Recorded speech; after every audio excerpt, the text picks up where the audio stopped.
오늘 우리에게 주신 하나님의 말씀을 봉독합니다. 요한복음 20장 30절 31절 말씀입니다. 신약성경 184페이지 요한복음 20장 30절 31절 두 구절 말씀을 우리 함께 합독하겠습니다.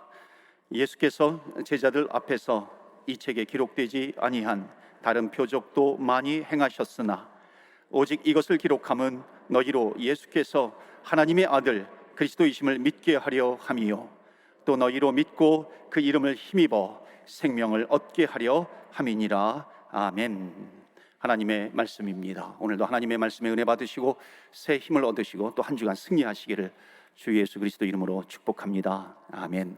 일본의 아주 유명한 신학자 기타모리 카조라고 하는 사람이 있습니다. 그 사람이 하나님의 아픔의 신학이라고 하는 책을 썼습니다. 몰트만의 고전인데요, 십자가에 달리신 하나님과 함께 고통에 대해서 아주 가장 잘 설명해 놓은 신학 책이기도 합니다. 저는 처음에요 이것을 보는데 이해가 되지 않았습니다. 왜냐하면 나는 아프더라도 하나님은 아프지 말아야지.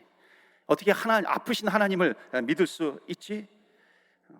내가 아픈데 하나님도 아파버리면 어떻게 하는가? 하나님이 아프시다고? 그런 생각을 했지만요, 그 책을 읽어가는 가운데 하나님의 아픔이 누구의 아픔인지 알게 되었습니다. 주님께서 이 땅에 오셔서 말씀 속에서 초대교회를 지나서 우리들의 삶과 현장, 깜깜했던 밤, 지난밤에도 깜깜했다면 그 가운데 주님께서 오셔서 우리의 아픔과 고난과 우리의 슬픔, 그것을 아시는 주님께서 너의 그 아픔과 그것을 슬픔, 그것을 다 나에게 주지 않겠니? 다 나에게 주지 않겠니? 나에게 주지 않겠니? 주님께서 우리의 아픔을 다 끌어안으시고 십자가에 죽으신 겁니다. 그러니까는 이 하나님의 아픔의 신학이라고 하는 것은요, 이 아픔은 누구의 아픔이냐면 바로 우리의 아픔이라고 하는 겁니다.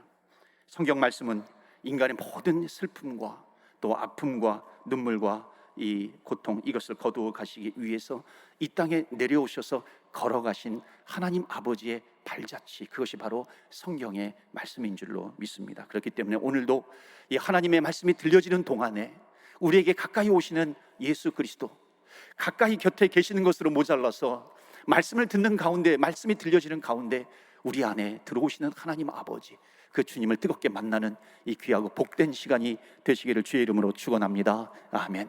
사도행전적인 교회에 대해서 말씀을 전하고 있습니다. 그래서 첫 번째 시간은 생명을 낳는 교회, 지난주 두 번째 시간은 기도하는 교회예요. 그리고 이제 세 번째는 말씀을 붙드는 교회입니다. 그래서 생명을 낳고 기도하고 말씀을 붙드는 교회가 이 초대 교회의 원형적인 이 초대 교회가 가장 핵심적으로 붙들고 있었던 것인데요, 앞으로 이 말씀을 붙드는 교회에 대해서는 좀 더 확장을 해서 말씀을 보도록 하려고 합니다. 특히 요한복음을 통해서 좀 더 깊이 있게 확장해서 말씀을 보겠습니다. 왜냐하면 특히 이 사복음서 중에서 요한복음이 기록된 시점은 AD 90년, 93년 정도의 이 요한복음이 기록이 되어 있습니다. 그런데 이 요한복음이 기록되면서요, 초대교회가 점점 확장이 되면서 믿음에 서기 위해서 이 더욱 하나님의 말씀을 붙드는 전환점이 되었던 것이 바로 이 요한복음이라고 하는 겁니다. 요한복음을 붙든 거죠. 박해가 아주 극심했던 그 시대입니다. 그때 끝까지 예수님을 믿을 수 있도록 말씀을 굳건히 붙잡을 수 있도록 했던 성경이 바로 요한복음입니다. 그래서 오늘 읽은 본문의 말씀을요, 다시 한번 31절 말씀 보시겠는데, 거기에 보면 이 요한복음이 기록된 목적이 잘 기록이 되고 있습니다. 31절 다시 한번 보실까요? 오직 이것을 기록함은 너희로 예수께서 하나님의 아들 그리스도이심을 믿게 하려 함이요 또 너희로 믿고 그 이름을 힘입어 생명을 얻게 하려 함이니라. 그러니까 이 성경을, 요한복음을 왜 썼는지 설명하고 있습니다. 그러니까 요한복음을 읽는 사람마다 예수님이 하나님의 아들이시다라고 하는 것을 알게 하는 겁니다. 그것을 믿게 하는 것이죠. 그것뿐만 아니라 예수의 이름을 힘입어서 뭐라고 되어 있습니까? 생명을 얻게 하려고 이 책을, 성경을 기록했다라고 하는 겁니다. 그래서 누구든지 요한복음을 눈을 크게 뜨고 마음을 활짝 열고 이 요한복음을 읽게 되면 반드시 두 가지를 믿게 되는 역사가 나타난다. 그것은 뭐냐면 예수님은 하나님의 아들이시다. 예수님은 하나님의 아들이시고 그것으로 끝나는 것이 아니라 그 이름을 힘입어서 나에게 생명을 주시는 하나님, 생명을 얻게 되게 함이니라. 그래서 요한복음을 읽게 되면은 이것이 나타난다라고 하는 겁니다. 그래서 초대교회는요, 어떻게 하든지 예수님은 하나님의 아들이시다. 그러니까 하나님의 아들이기 때문에 하나님의 아들은 하나님입니다. 이 표현은요. 그래서 사람의 아들은 사람으로 표현을 하듯이요, 하나님의 아들, 성경에 하나님의 아들이라고 나온 것은 곧 하나님이라는 뜻이에요. 그래서 이 예수님이 하나님의 아들이고 하나님이라서 이 하나님이라고 하는 그 믿음을 심어주기 위해서 요한복음을 기록을 했고요. 그 당시에 박해가 있었고 헬라 문화가 얼마나 많이 들어와 있는지 모릅니다. 그러니까 그 헬라 문화 가운데 기독교라고 하는 것은 무엇인가 설명을 하기도 하고 또 변증을 했던 책이 이 요한복음입니다. 그리고 또 이것을 초대교회 성도들에게 읽히고 또 읽게 하고 또 읽게 해서 정말 신앙생활 하기 어려운 그런 시대임에도 불구하고 끝까지 믿음을 지킬 수 있도록 했던 성경이 바로 이 요한복음이라고 하는 겁니다. 그래서 앞으로 이 사도행전적인 교회를 회복한다는 그런 비전을 가지면서요, 우리 신앙생활하기 어려운 이 시기에 특별히 뭐 절기주일이라든지 특별주일을 제외하고서는 이 요한복음 말씀을 한 장 한 장 이 은혜를 나누도록 하겠습니다. 그래서 뭐 모든 구절을 다 할 수는 없지만은 1장부터 21장까지 되어 있습니다. 적어도 한 장에 한 군데를 우리가 선택을 해서 이 말씀을 통해서 은혜를 나누도록 하겠습니다. 오늘은 이 요한복음의 서론적인 부분을 짚고 넘어가도록 하겠습니다. 여러분, 신약 성경은 27권으로 되어 있습니다. 근데 그 맨 앞에 나와 있는 성경을 사복음서라고 이야기를 하죠. 그래서 마태복음, 마가복음, 누가복음 이렇게 이야기를 합니다. 자, 사복음서 중에서도 앞에 나와 있는 마태, 마가, 누가복음을 공관복음이라고 이야기를 합니다. 그러니까 공관복음은 뭐냐면은 이 같은 관점에서 바라보았다는 겁니다. 그래서 마태복음, 마가복음, 누가복음은 저자가 다 다릅니다.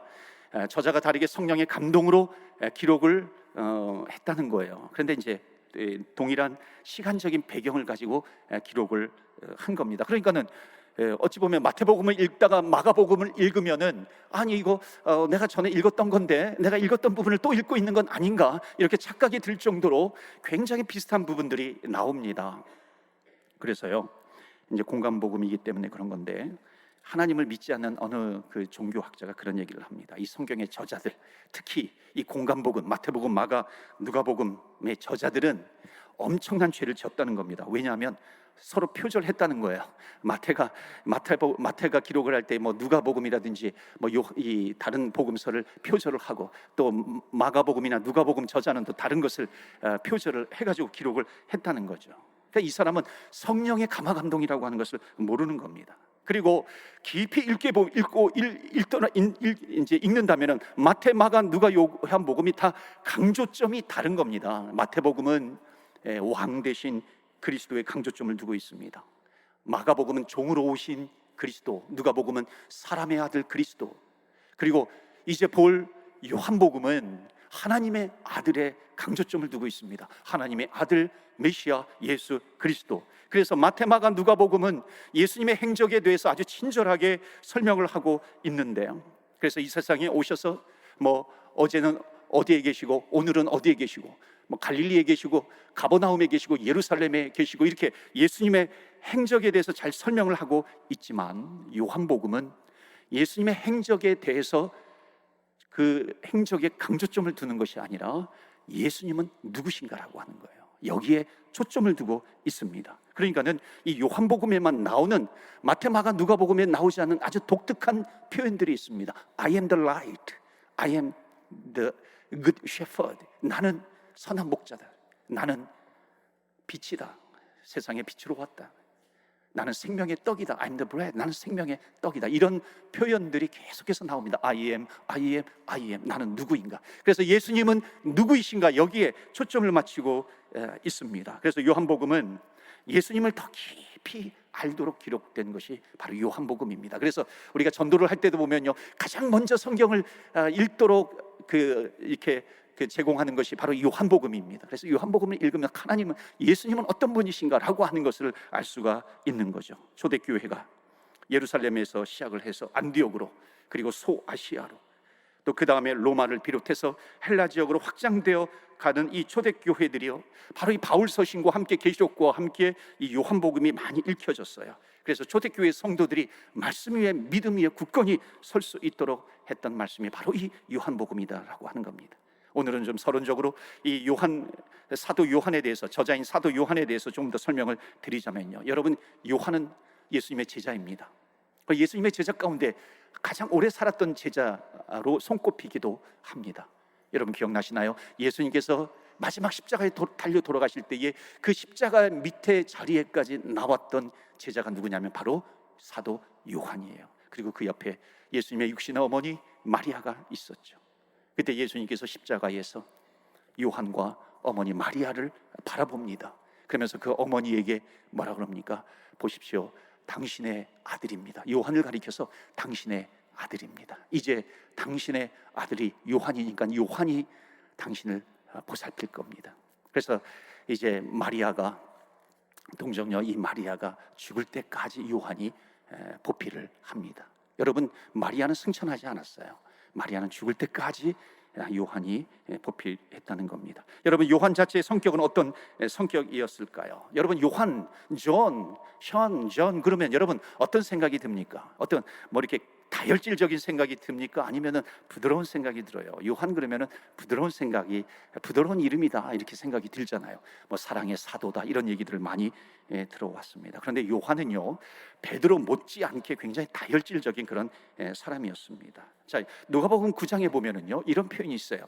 이 어떤 표현이냐면은, 제자 야고보와 요한이 이를 보고 이르되, 주여, 우리가 불을 명하여 하늘로부터 내려 저들을 멸하라 하기를 원하시나이까? 이게 뭐냐면, 예수님께서 제자들과 함께 갈릴리 지역에서, 북쪽에 있는, 이스라엘 북쪽에 있는 갈릴리 지역에서 사마리아를 지나서 예루살렘으로 가시는데, 예루살렘에 가기 위해서는 사마리아를 관통을 해야 되는데, 사마리아 지역에서 예수님과 제자들을 환영하지 않았어요. 그때 좀 갈등이 있었거든요. 그래서 환영하지 않습니다. 그러니까 요한이 뭐라 그러냐면, 예수님을 보면서 저들이 우리를 영접하지도 않고 우리를 지나가지도 못하게 하는데, 예수님, 하늘에서 명령을 해가지고 불을 내리도록 할까요? 그때 예수님께서 뭐라 그러냐면, 야 요한아, 아사라, 너 성질 좀 죽여라, 그러면서 별명을 지어주는 게요, 그 별명이 뭐냐면 마가복음 3장에 보면은 뭐라고 되어 있습니까? 세베대의 아들 야고보와 야고보 형제 요한이니 이 둘에게는 뭐예요? 보아너게 우레의 아들이다 라고 하는 이름을 더하셨으며, 그러니까는 우리의 아들이에요. 쾅쾅쾅 번개의 아들이라고 하는 그 이름, 그래서 보아너게 이렇게 별명을 지어준 겁니다. 그러니까는 지금 요한의 성격이라 그러면 안 돼요. 요한은 성질이 있는 겁니다. 다혈질적이에요. 급하고 불같은 성격을 가지고 있는 겁니다. 여러분 옆에 분 한번 보시겠어요? 옆에 분 한번 살짝 보시면서, 너무 이렇게 뚫어지게 쳐다보지 마시고요, 보시면서 여러분 별명 하나씩 좀 붙여주세요. 별명을 뭐라고 붙여주겠습니까? 혹시 부부가 앉아 계세요? 우리 다혈질적인 남편, 그럼 보아너게 이렇게 별명을 지어주셔도 됩니다. 근데 정말 아름다운 장미, 백합꽃 이렇게 별명을 지어줘도 되죠. 어떤 분은 그러더라고요. 쿨한 남편, 쿨한 남편, 굉장히 칭찬이에요, 그렇죠? 치사한 남편 이렇게 얘기 안 해주는 것, 별명을 붙여주지 않는 것만 해도 다행이죠. 그런데 여러분, 반드시 여러분의 이름 앞에, 별명 앞에 그리스도의 향기 나는 이 별명이 붙기를 바랍니다. 그리스도의 향기 나는 남편 아내, 그리스도의 향기 나는 성도요. 주님께서 우리를 보실 때 정말 그리스도의 향기 나는 그런 아름다운 주의 백성이다. 여러분, 저는 궁금한 게 있어요. 요한이 예수님 좀 불을, 하늘의 명예에서 불을 내리도록 그렇게 할까요? 만약 그렇게 명령하면 불이 내려왔을까 안 내려왔을까 좀 궁금하기도 한 겁니다. 여러분, 착각하는 거죠. 불을 내려요? 근데 예수님께 왜 이렇게 얘기하고 있는 건가요? 이 요한은요, 예수님을 보호하고 싶은 거예요. 성격은 비록 급해요. 성격은 비록 다혈질적이에요. 그런데 예수님을 보호하고 싶은 그런 마음이 있는 거죠. 예수님께서 보아너게 그렇게 별명을 지어주셨다 할지라도 아마 마음속에 감동이 있었을 것 같아요. 요한은 불같은 성격의 소유자였습니다. 그리고 이 요한의 어머니도 굉장히 유명한 사람입니다. 살로메라고 하는 여인인데, 이 치맛바람의 원조예요. 이 요한의 친형제가 누구냐면 야고보입니다. 그러니까는 예수님의 12제자 가운데 야고보와 요한 두 형제가 있었어요. 어머니가 살로메입니다. 한 번은요, 이 살로메가 이 12명의 제자예요. 12명의 제자인데 자기 아들 2명이 있잖아요. 예수님께 와가지고 뭐 쌈짓돈을 줬는지 아니면 음식을 해가지고 왔는지 커피를 타드리면서 뭔가 썸띵을 구하는 겁니다. 그 썸띵이 뭐냐면, 예수님, 이제 당신이 왕이 되는 그 나라가 올 텐데 당신이 이 나라의 왕이 되면 한쪽에는 이 요한을 당신의 오른팔로, 야고보를 당신의 왼팔로 좀 삼아주세요. 그게 치맛바람의 원조예요. 그렇다면 다른 10명의 제자들은 뭐가 되는 겁니까? 여러분, 한국의 어머니들이 성경을 참 잘 읽었어요. 그런데 여기까지만 읽은 겁니다. 뒤를 읽지 못하고요. 여러분, 이 어머니의 이 기질이 자녀들에까지 이어지고 있습니다. 그래서 요한의 별명이 뭐냐면 우레의 아들이에요. 번개의 아들입니다. 그렇다면 어머니 살로메는 뭐 천둥의 어머니 정도 될까요? 그러니까 이 요한은요, 치맛바람도 있었어요. 성격이 불같았던 이 요한이 이제 예수님의 제자가 되고 예수님의 발자취를 따르면서 그의 나이 90을 넘기면서 AD 100년, 93년, 4년, 100년에 이르기까지 살아가면서 그 성품이에요. 그 불같았던 성품이 그리스도를 닮은 성품으로 변화가 되더라는 겁니다. 그래서 초대교회 성도들이 이 말씀을 읽으면 읽을수록 그리스도를 닮은 성품으로 변화가 되어가는 겁니다. 그래서 요한의 생애 마지막에 붙여진 별명은 보아너게가 아니었어요. 그 별명은 사랑의 사도로 바뀌게 된 겁니다. 그러니까 그의 인생이, 요한의 인생이 보아너게, 불의 아들, 아주 다혈질적인 어떤 번개의 아들, 그 이름에서 이제 그의 인생 마지막 즈음에 가면 갈수록 사랑의 사도로 변하게 된 겁니다. 여러분, 멋지지 않습니까? 그의 인생이 보아너게로 시작해서 사랑의 사도로 변해간 겁니다. 그런 저와 여러분 되시기를 축원합니다. 아멘. 그래서 요한일서요, 이 요한이 그의 생애 마지막 즈음에 기록했던 요한일서, 요한이서, 요한 3서를 보면 줄곧 얘기하고 있는 것이 뭐냐면 바로 이거예요. 사랑하는 자들아, 우리가 서로 사랑하자. 사랑은 하나님께 속한 것이니 사랑하는 자마다 하나님께로 낫도다. 아멘. 사랑하는 자마다 하나님께로 낫다라고 하는 거예요. 그만큼 우리의 아들 보아너게가요, 예수님을 만나고서 평생 따라다니다가 사랑의 사도로 그 성품이 변화가 되어 간 겁니다. 그리고 초대교회 성도들이 이 요한복음을 읽으면서요, 그들의 성품도 그리스도를 닮은 성품으로 변화가 된 것이죠. 그렇다면 오늘날 이 시대에 이 요한복음을 읽는 사람들도 어떻게 돼요? 그리스도를 닮은 인격으로, 성품으로 변화되는 은혜가 있을 줄로 믿습니다. 아멘. 그러니까 요한복음을 읽어 나가면 나갈수록 이 초대교회 성도들이 붙들고 있었던 이 말씀, 예수님은 하나님의 아들이고 또 그 이름을 인해서 생명을 얻게 되는, 그 힘을 얻게 되는 그 메시지가 여기에 담겨져 있는 겁니다. 자, 요한복음을 기록한 목적을 조금 더 살펴보겠습니다. 여러분, 요한복음을 기록한 목적이 오늘 본문의 31절에 나오는데 다시 한번 보실까요? 오늘 이것을 기록하면 너희로 예수께서 하나님의 아들 그리스도이심을 믿게 하려 함이요 또 너희로 믿고 그 이름을 힘입어 생명을 얻게 하려 함이니라. 그러니까 첫 번째 목적이 뭡니까? 성경을 읽으면 누구든지 예수님이 인간의 아들이 아니라 이 하나님의 아들이라고 하는 것을 알게 될 것이다, 그렇게 말씀하고 있는 겁니다. 여러분, 성경은요, 요한복음뿐만 아니라 읽으면 읽을수록 성경은 예수님에 대해서 말씀하고 있습니다. 그러니까 구약 성경은 오실 예수님, 신약 성경 가운데 마태마가 누가복음 요한복음은 오신 예수님, 그리고 사도행전부터 시작을 해가지고 요한계시록까지는 다시 오실 예수님에 대해서 설명하고 있습니다. 그러니까 성경 어디를 펴도요 오실 예수님, 오신 예수님, 다시 오실 예수님을 증언하고 있는 겁니다. 누가복음 24장에 보면요, 이 예수님께서 십자가에 달려 돌아가실 때 너무 실망을 해가지고 이제 모든 것 다 포기하고 사역도 뭐고 없어요. 그 고향으로 돌아가는 엠마오로 가는 두 제자가 있었어요. 그때 부활하신 예수님께서 나타나셔서 어떻게 합니까? 설명을 자세히 풀어서 설명을 해줄 때 그들의 눈이 활짝 열렸더라. 사랑하는 성도 여러분, 요한복음 말씀을 읽을 때마다 여러분의 눈이 활짝 열리기를 주의 이름으로 축원합니다. 아멘. 두 번째는요, 이 목적이 뭐냐면 31절 후반절에 있습니다. 그 이름을 힘입어 생명을 얻게 하려 함이니라.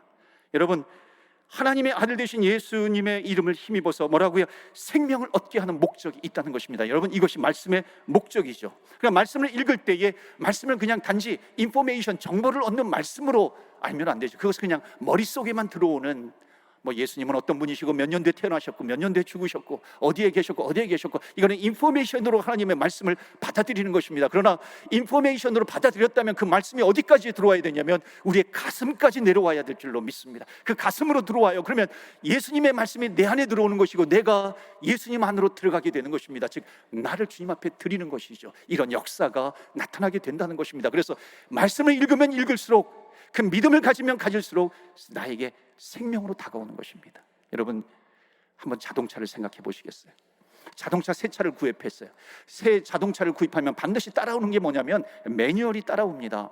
여러분, 매뉴얼이 뭐예요? 1페이지부터 저기 2페이지, 3페이지, 4페이지. 이 차는 어떤 기종이고 어떤 종류이고, 또 뭐 엔진에 대해서 설명을 하죠. 뭐 6기통인지 8기통인지 또 몇 기통인지 설명을 합니다. 뭐 사이드 그 라이트가 어디에 있고 뭐 브레이크에 대해서 설명을 하고 있고요. 비상시에는 어떻게 해야 되는 것이지, 이런 여러 가지 정보들이 그 매뉴얼에 담겨져 있어요. 그 매뉴얼을 읽어요. 한 번 읽고 두 번 읽고 세 번 읽고 심지어 50번 읽어서 달달달 외울 정도가 되었어요.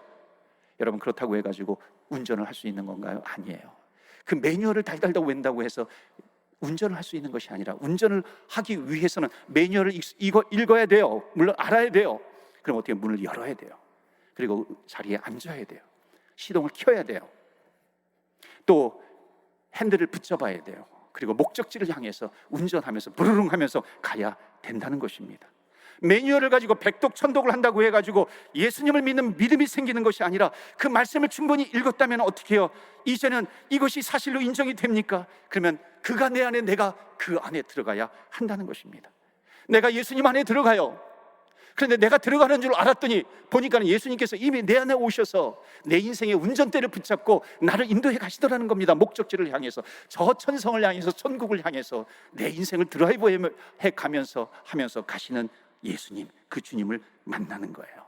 그래서 성경을 읽으면, 특히 요한복음을 읽으면 예수님은 하나님의 아들이야, 그리고 그 이름을 인해서 생명을 얻게 되는 것입니다. 나를 주님께 맡기는 거예요. 내 인생을 주님께 맡기는 것입니다. 그럴 때에 그 이름을 힘입어서 어디까지요? 생명을 얻는 데까지 나아갈 수 있다는 것을 말씀하고 있습니다. 그래서 교회가 초대교회 때부터 시작해서 현대교회 마찬가지고 미래교회에도 말씀을 읽고 생명을 얻는 데까지 나아가는 이 땅의 교회들이 되시기를 주의 이름으로 축원합니다. 아멘. 여러분, 성경은 생명을 살리는 말씀이에요. 이 책은 지금도 살아있는 말씀입니다. 여기에 한 구절도 땅에 떨어지지 않는 말씀, 생명을 살리는 말씀, 생명을 얻게 되는 말씀입니다. 이 말씀을 읽고 예수 그리스도의 이름을 힘입어서 생명을 얻게 되면은 우리는 지옥으로 가는 것이 아니라 천국으로 가는 인생이 된다는 것입니다. 그래서 이 말씀을 뭐라고 표현을 하냐면요, 세상에 꽃은 다 떨어지고 푸른 시든다 할지라도 하나님의 말씀은 영원해. 떨어지지 않는 말씀이에요. 사라지지 않는 말씀, 죽는 말씀이 아니라고 하는 것입니다. 생명을 얻게 되는 말씀이라는 거예요. 여러분, 욥이라고 하는 사람이 새벽 기도회 지금 욥 기서를 계속 한 장씩 읽어나가고 있습니다. 욥이라고 하는 인상은요, 정말 인간이 당할 수 있는 엄청난 고난을 당했어요. 하루아침에 자기 자녀들 10명이 다 죽음을 당합니다. 전 재산을 잃어버려요. 몸이 망가집니다. 온몸에 머리끝부터 발끝까지 종기 욕창이 나요. 기와 조각으로 팍팍 긁어도 해결을 할 수가 없어요. 자기 아내는 와가지고 하나님을 콱 욕하고 죽어라, 하나님을 욕하고 콱 죽어라, 그렇게 아주 저주를 퍼붓습니다. 친구들은 와가지고 위로한답시고 와가지고 계속해서, 너가 뭔가 지금 이렇게 망하게 된 것은 너에게 뭔가 something이 있는 거야. 괜히 이렇게 망하지 않아. 너에게 뭔가 죄가 있지 않아. 그것을 하나님 앞에 회개해야 돼. 인과응보적으로 해석을 합니다. 욥은 더 절망해버려요.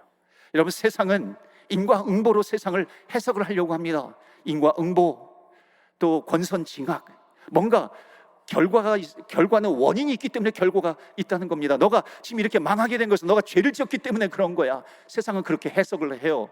왜냐하면 우리는 그게 너무 익숙해져 있습니다. 동화를 읽어도 소설을 읽어도 영화를 봐도요, 콩쥐팥쥐라든지 신데렐라라든지요, 또 흥부전이라든지 또 뭐가 있는 백설공주인가, 이게 다 권선징악, 또 이게 인과응보 그런 것 아닙니까? 그런 게 너무 익숙해요. 그런데 문제는 뭐냐면 이게 세상적으로 살아갈 때 맞지 않다는 겁니다. 그게 맞지 않아요. 틀린 거는 아니에요. 그런데 이 권선징악, 인과응보는요, 틀린 것은 틀린 해석은 아니지만 너무나도 좁은 해석이라고 하는 겁니다. 여러분, 인과응보가 맞으면요, 세상에서 흥한 사람들은 다 선한 사람인가요? 착한 사람인가요?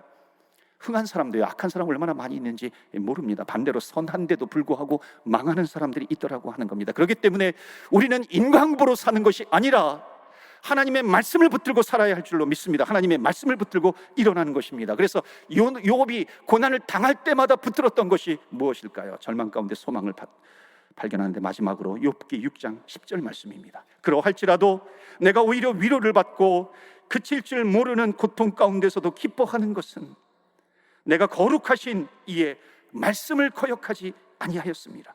거기에 뭐라고 되어 있습니까? 그칠 줄 모르는 고통이 있는 거예요. 너무나도 아픈 고통이에요. 끝이 없는 그런 고통 가운데서도, 그런데 욥은 기뻐할 수 있었다는 겁니다. 위로가 될 수 있었다는 거예요. 왜? 하나님의 말씀을 붙들었다. 하나님의 말씀을 거역하지 않았다는 것입니다.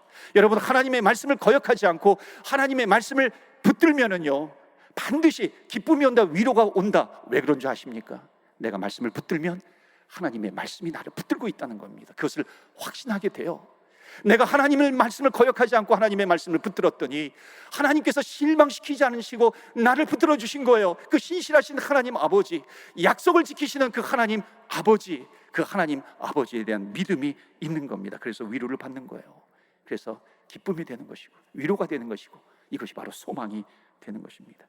여러분, 정말로 존경했던 사람이 나를 실망시키는 경우가 있더라고요. 친구가 몹쓸 말을 해가지고 관계가 틀어지는 경우도 있더라고요. 너 남편이 아내가 실망시키는 아픔의 말을 할 때도 있더라고요. 자녀가 부모에게 가슴에 대못을 박는 경우도 있더라고요.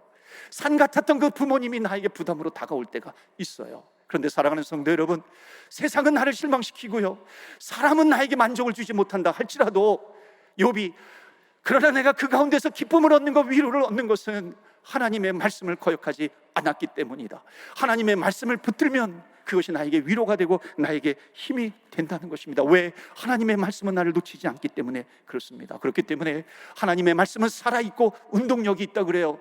하나님의 말씀은 살아있고 활력이 있어요. 독수리가 날개치며 올라감 같을 것이고요, 달려가도 뛰어가도 곤비지 않을 것이고 걸어가도 피곤치 아니하리라. 하나님의 말씀은 살아있는 말씀이라는 것입니다. 그렇기 때문에 세상이 나를 실망시킨다 할지라도, 사람이 나를 실망시킨다 할지라도, 주님께서 다시 오시는 날 주님께서 나를 알아주실 것이고 나를 붙들어 주실 것이고 나를 세워주실 것이고 나를 일으켜 주실 것입니다. 여러분, 끝까지 주님을 바라보십시오. 여호와를 앙망하는 자 새 힘을 얻으리라. 이것은 주님의 약속입니다. 뛰어가도 걸어가도 곤비지 아니하다.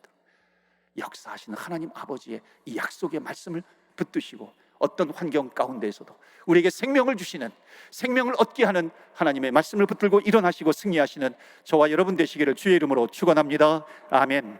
이 시간에 우리 눈을 감고 한번 짧은 시간이지만 간절하게 기도하면서 나가지 않겠습니까? 하나님, 우리가 주님 앞에 서 있지만 정말 무릎 꿇는 마음으로, 심정으로 주님의 말씀을 붙들겠습니다.